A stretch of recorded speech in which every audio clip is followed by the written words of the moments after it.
اللہم صلی علی سیدنا محمد وعلی آل سیدنا محمد۔ تو آقا جی نہیں کہا خدا اس کا ہاتھ بن جاتا ہے، خدا اس کی زبان بن جاتا ہے۔ ہاں جی، انسان عبادت کے بعد یہ نفلوں میں اضافہ کرے، اس کا نبی سے تعلق ہو جاتا ہے مضبوط۔ جب نبی سے تعلق ہوگا خدا سے بھی ہوگا، وسیلے سے ہوتا ہے۔ ایک صحابی نے کہا یا رسول اللہ میں آپ کا ساتھ چاہتا ہوں، آپ سے رابطہ چاہتا ہوں۔ ظاہر تو ساتھ تھا لیکن ساتھ معنوی حقیقی۔ کہا انی علی کثرت السجود، تو مدد کر میری زیادہ نفل پڑھ۔ یہ نفل پڑھتے پڑھتے چھوڑ دیتے، 100 کے 20 50 وہ بھی چھوڑ دیتے۔ بتاؤ، ایسی چیزیں چھوڑنی چاہیے؟ تم خدا خلق سے بے نیاز کر دے گا، جو چاہے گا تمہاری چاہت سے ہونا شروع ہو جائے گا۔ پہلے پڑھتے نہیں ہیں، پڑھتے ہیں تو پھر چھوڑ دیتے ہیں، اور جو پڑھتے ہیں بازے وہ نفل کو اپنے لیے مصیبت بنا لیتے ہیں۔ کئی دفعہ چاہتا ہوں کہتا ہوں وقت نہیں ملتا۔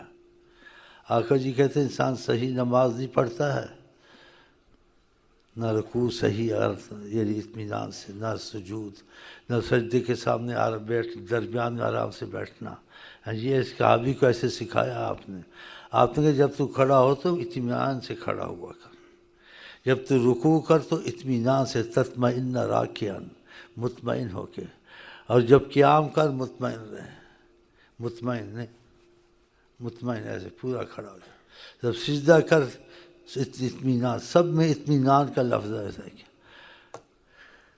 کیونکہ ایک صحابی کو دیکھا نماز پڑھتا تھا، جلدی جلدی کرتا تھا، تو اس کو منع کیا ایسے مت کرو، پھر کہا بھی صلو، نماز پڑھو، کما رأیتمونی اصلی، جیسے تم دیکھتے ہو میں کیسے نماز پڑھتا ہوں۔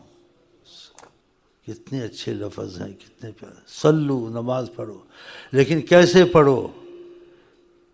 کما رأیتمونی، تم مجھ کو دیکھتے رہتے ہو میں کیسے پڑھتا ہوں، تو میری طرح سے پڑھو۔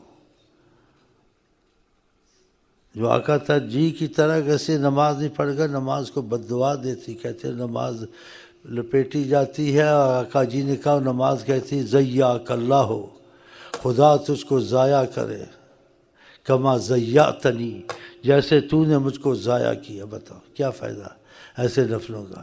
ایک سجدہ کیا، آرام سے نہیں کیا، اب سجدے سر اٹھا ایک دم سجدہ دوسرا مار دیا۔ وہ کئی دفعہ میں کہنا چاہتا ہوں، ایک کو دیکھا سجدے پہ سجدہ مار رہا تھا۔ کیا مصیبت ہے! ایک تو نماز نہ پڑھنے کی مصیبت، ایک آدمی کوئی کام نہیں کرتا مصیبت، اگر کام کرتا اس کو اور بگاڑتا ہے، ڈبل مصیبت۔ یہ کیسی مصیبت ہے! تو آقا جی کہ صلو، نماز ایسے پڑھو، کما رأیتمونی، جیسے تم مجھ کو دیکھتے ہو، اصلی، میں کیسے نماز پڑھتا ہوں، کہ تم میں ہر وقت تمہارے بیچ میں ہوتا ہوں۔ اس صحابی کو 3 دفعہ نماز لوٹوائی، پھر اس نے کہا میں تو ایسے ہی جانتا ہوں، پھر اس کو سکھایا آپ نے، اور پھر یہ بھی بتایا جو نماز صحیح پڑھتا ہے وہ نماز آسمان کی طرف جاتی ہے، اس نماز کا اس کو بڑا زبردست فائدہ پہنچتا ہے۔ اور نماز کہتی ہے حفظک اللہ کما حفظتنی، خدا تجھ کو حفاظت میں رکھے ہر مصیبت، ہر بلا سے، ہر چیز سے، جیسے تو نے میری حفاظت کی۔ بتاؤ، اب یہ ایسے نماز پڑھنا چاہیے، ایسے پڑھتے ہیں، سجدے پہ سجدہ، آرام سے 3 تسبیح نہیں کہہ سکتے۔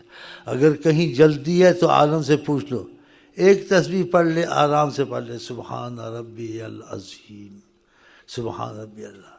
لیکن یہ پوری نماز نہیں ہے، لیکن صحیح تو ہوگی، آرام سے پڑھیے، لیکن سن یہ نہیں، اس سے ایک اچھی جو صحیح پڑھ لے وہ تو جائے گی، لیکن پھر بھی پوچھ لینا عالموں سے، ہاں جی، کہ خدا رسول کے سامنے میرا کوئی علم نہیں ہے، خدا رسول کے سامنے کسی کی حیثیت ہو سکتی، کسی طرح نہیں ہو سکتی، لیکن تھوڑا بہت جو رکھتا ہوں علم وہ خدا کے فضل سے رکھتا ہوں، اس میں بھی بڑی احتیاط سے بات کرتا ہوں، کیونکہ نبی کریم صلی اللہ علیہ وسلم فرماتے ہیں جس نے کوئی بات کہی میں نے وہ بات نہیں کہی ہے، اس نے کہہ دی اور میری طرف سے کہہ دیا، فَلْيَتَبَوَّأْ مَقْعَدَهُ مِنَ النَّارِ، وہ اپنی جگہ جہنم میں بنائے، کہ نبی کریم کی مکانت جیسی ہے ایسی مکانت کسی کی ہو نہیں سکتی، تو ان کی طرف منسوب نہ کرے، ان کی جو بات ہو پوری کرے، نہیں تو کہہ دے مفہوم ایسا ہے۔ تو بہرحال نماز میں بہت احتیاط کریں. اگر آپ آرام سے نماز پڑھیں گے، آپ 100 نفل پڑھتے ہیں 50 پڑھ لو، 50 پڑھتے 20 منٹ پڑھو، صحیح خراب نہ پڑھو، تاکہ اس کا فائدہ ہو، اس کا نقصان نہ ہو. کیونکہ حدیث پاک کے لفظ ہے، اگر انسان غلط نماز پڑھتا ہے، جلدی سے پڑھتا ہے، اس میں نہ رکوع صحیح، نہ سجدہ صحیح، نہ سجدے کے درمیان آرام سے بیٹھتا ہے، تو وہ نماز بد دعا اس کو کرتی ہے. بتاؤ. اور صحیح پڑھتا اس نماز کا فائدہ پہنچتا ہے، اس کے لیے دعا کرتی ہے. تو آئندہ یہ بہت احتیاط کریں. ہاں، یہ نماز اسلام کا رکن ہے، اور نماز میں انسان خدا تعالیٰ کے سامنے پابند ہو جاتا ہے. تو جتنا ادب اور یہ احتیاط ہوگی اتنا فائدہ زیادہ ہوگا. کیونکہ نماز سب برابر پڑھتے ہیں، لیکن پڑھا سب نے، لیکن فائدے کے لحاظ سے ہر ایک کا علیحدہ ہوتا ہے. ہاں، کسی کو اسی 2 رکعت میں تھوڑا فائدہ، کسی کو بہت فائدہ، کسی کو اسی 2 رکعت میں بے انتہا فائدہ، کسی کو اسی نماز میں نقصان. ہاں، اس لیے آقا جی نے ایک حدیث میں کہا، بعض آدمی نماز پڑھتا ہے، لا یعادل صلاتہ مثقال خردل، رائی کے برابر بھی اس کی نماز کی قیمت خدا کے ہاں نہیں. پڑھی ہے لیکن خدا کے دیکھا. تو اس میں احتیاط کریں اور بولو انشاءاللہ تعالی. یہ بہت بڑی مصیبت ہے جی. تو نبی کے نے رابطہ کا صحابی کو یہی بتایا تھا نا، اعنی علی کثرت السجود، تو میری مدد کا جو تو چاہتا ہے میرا تیرا تعلق پیدا ہو جائے. اعنی علی کثرت السجود، خدا کو سجدے زیادہ کر، میرا تیرا رابطہ اسی سے ہو جائے گا. تو پھر نماز اچھی طرح پڑھنی چاہیے. اور یہ رابطہ کیسا؟ دنیا کی حکومت ڈرتی ہے، جنات ڈرتے ہیں، انسان ڈرتے ہیں، اس سے ہر کوئی ڈرتا ہے کہ اس سے خدا سے رابطہ ہو جائے تو پھر خدا کی طاقت سے بولتا ہے، خدا کی طاقت سے وہ چلتا ہے، خدا کی طاقت سے وہ دیکھتا ہے. حدیث شریف میں ہے نا، اس کا ہاتھ بن جاتا ہوں، اس کی زبان بن جاتا ہوں. تو بتاؤ پھر یہ کتنا بڑا اس پر فضل ہے خدا کا. صحیح ہے غلط ہے؟ اور پھر اسی میں خود اللہ آقا جی نے کہا، اللہ تعالیٰ کہتے ہیں جس نے خدا سے تعلق اور رابطہ محبت پیدا کر لی، من عادی لی ولی، جس نے دشمنی کی، مخالفت کی میرے کسی چاہنے والے سے، محبت والے سے، وہ میرا دوست ہے. اللہ تعالیٰ کہتے ہیں فقد آذنتہ بالحرب، میں اس کے ساتھ جنگ کا اعلان کرتا ہوں. کہ اللہ تعالیٰ کہتے ہیں میں اس کی طرف سے جنگ کروں گا، اس کا مقابلہ کروں گا. خدا کا مقابلہ کوئی کر سکتا ہے؟ دوسری حدیث میں ایسا اس پر جھپٹا مارتا ہوں، وثوب اللیث، جیسے شیر جھپٹا مارتا ہے، اس کو چیر پھاڑ دیتا ہوں، اس کا جیسے ستیہ ناش ہو جاتا ہے. ہاں، تو پھر یہ خیال کرنا چاہیے، نماز کو ہاتھ سے پڑھے، اس کی بہت بڑی نعمت اس کو سمجھے، اور اس سے تعلق خدا سے پیدا ہوتا ہے، نبی سے پیدا ہوتا ہے. تو پھر یہ چھوٹی چیز تو نہیں ہے. اس کی کوشش کرے کہ وہ نفلیں پڑھا کرے. 100 نہیں پڑھ سکتا تو اس کو تقسیم کر کے پڑھے. تقسیم میں بھی پڑھے تو تب بھی میں نے دیکھا قل یا الکافرون، اور دوسرے کو 1-پونے گھنٹے میں ہو جاتا ہے. بتا کتنا وقت انسان کا ضائع ہوتا ہے.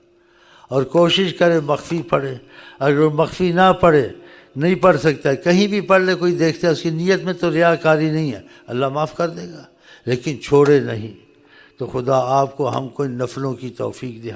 اس سے خدا سے رابطہ، نبی سے رابطہ، خدا اس کا ہاتھ، اس کی زبان، کہ جو چاہتا ہے وہ ہونے لگ جاتا ہے. تھوڑی بات تو نہیں ہے. اور خدا تعالیٰ اس کے ساتھ اتنا راضی ہو جاتا ہے جو اس کو ستائے. کہا من عادی لی، اور جو دشمنی کرے کسی میری محبت والے سے، تعلق والے سے، آذنتہ بالحرب، میں اس کے ساتھ جنگ کرتا ہوں. بتاؤ خدا کا کون مقابلہ کر سکتا ہے؟ تو ایسی نعمت لاپرواہی کرنی چاہیے.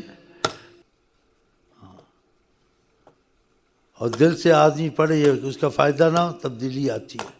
وہ تبدیلی بھی نہیں آتی، ریاکاری ہوگی یا کوئی اور نقص ہوگا. تو اللہ تعالی ہماری عبادت کو نقائص سے پاک کر دے.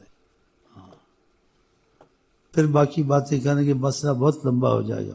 ہم آپ کو کہتے ہیں السلام علیکم ورحمۃ اللہ وبرکاتہ. آئی لو یو کے ساتھ آپ کیا کہتے ہیں؟